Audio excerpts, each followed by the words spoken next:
Alright guys man, welcome back. It's the start of the month and we have to update our monthly best characters tier list. You know the drill already, this is a PvE tier list, so it's everything that is not brave battles, right? Without further ado, let's just hop in there guys.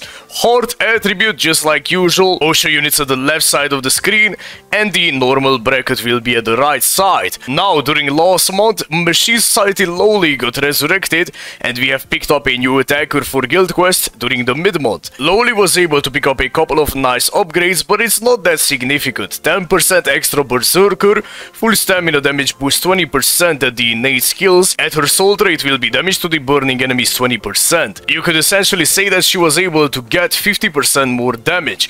20% from that 50 will be situational. It's an okay resurrection considering how old the unit actually is, but again it's not gonna change the game. She moved up a little bit on the list, but that's mainly about it though. The new mid-mod Ikkaku is definitely a good addition to the game because he's a ranged attacker squad 0 killer unit, right? And we didn't have that one before in that specific guild quest phase. He's a debuff unit as well at the second strong attack, and he was able to get 50% extra killer damage and 30% extra range damage as well if you're gonna use him in the respective phase. He also has the freeze immunity for the stage, so again, if you have him, he's gonna be best in slot during that guild quest. Also, he will be a nice link for many other attacker units in the game because he has 30% normal attack damage. So yeah, again, overall, for what he was made for, he's fantastic right there, but more than that, not really, right? Moving to the mind attribute, nothing really changed here. Yuha is still the best mind unit in the game, and our best current super potion farmer is Ikkaku, right? The Parasol version. Machine Society Retsu got resurrected, and I definitely think that she got the best upgrades out of the three, right? Damage to the frozen enemies 20%, that's the new soul trait that we can use. She was able to get 10% more berserker, so again the damage is still gonna lag, she's still an older unit, and there was one more skill that got added, the increased chances to inflict against the heart attribute soul reapers, right?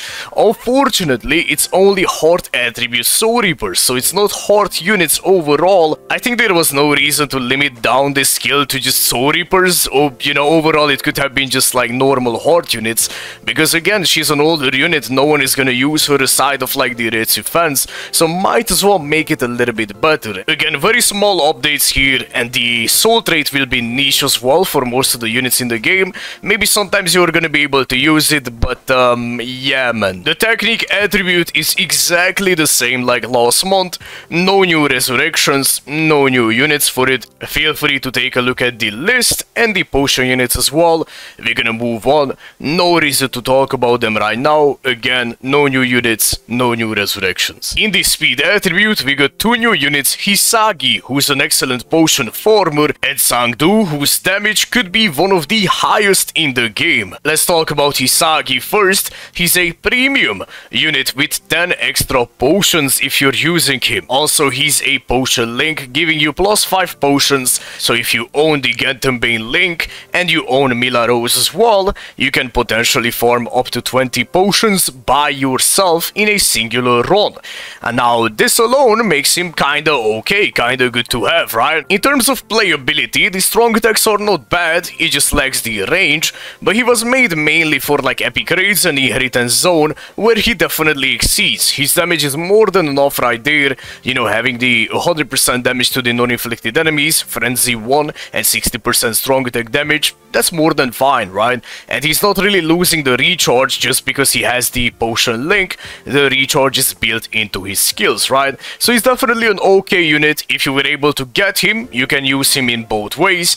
People are definitely gonna use him as a potion link on Mila Rose, and that way just get as much juice as possible, right? The 1000-year Blood War version of Sangdu definitely surprised most of the people in the community. Making him this broken, you know, like just out of the bat, just super random, right? Definitely was a shock to many people, man. A multi-barrier, right, when using the second skill, so that way you can protect yourself. Your soul trait will be absolutely insane on the other speed units in the game as well, and in terms of the overall damage output, you will be able to have Frenzy plus 3 with 120% SP boost for a short period of time. Now you can definitely rank him the highest on the list, you can definitely make an argument that he's better than Retsu, but also it could be said vice versa as well. Retsu does have long stride by base, Sangdu doesn't, so you don't have the ability to give him like double long stride or whatever, right, which you can do on Retsu. Sangdu doesn't have the full immunity, the full status immunity, which Retsu does have, and also the status ailment is different as well. For Retsu you have weakening, and for Sangdu you have freeze, right?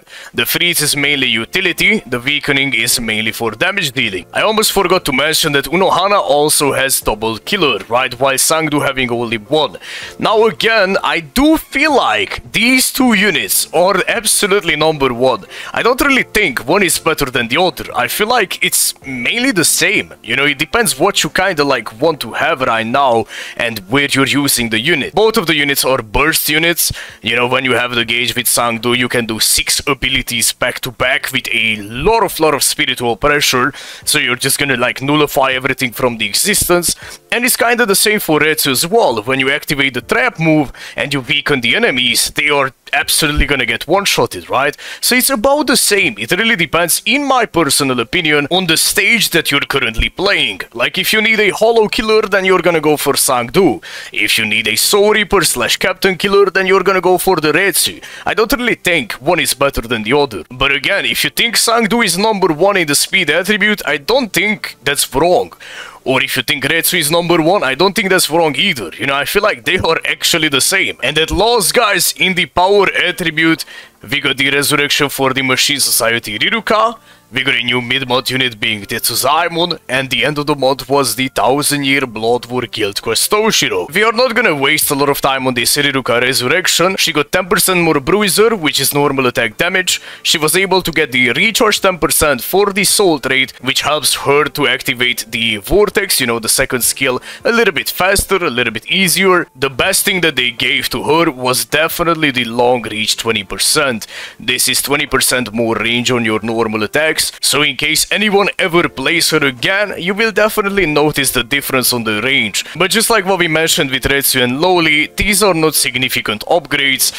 So yeah, man, they just got like a little bit better, and that's mainly about it though. Tetsuzaemon has a lot of damaging skills, and his kit is not that bad, but it's not the unit that power needed. He could be a nice replacement in the ranged Stone Ritter Guild Quest if you don't have the Halloween Toshiro, but it's kinda hard to pull it off. I haven't really seen him being used right there, I'ma be honest. I don't think a lot of people got him.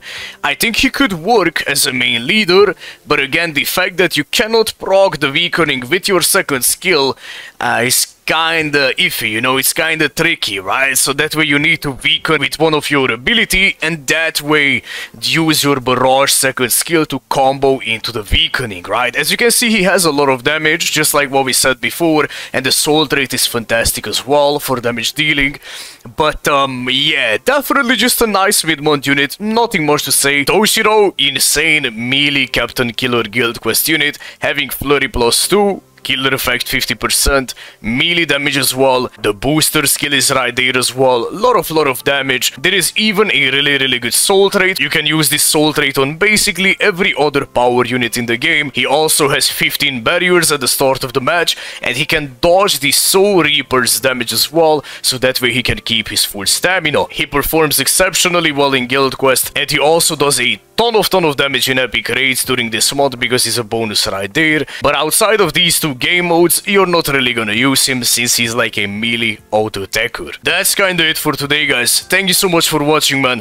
Truly looking forward to see a new technique and power DPS SP unit in the game. Hopefully we can get it during this month in March or maybe in April, right? Thank you for watching again, man. If you enjoy the content, feel free to sub to the channel, bro. Have a beautiful day / night wherever you are.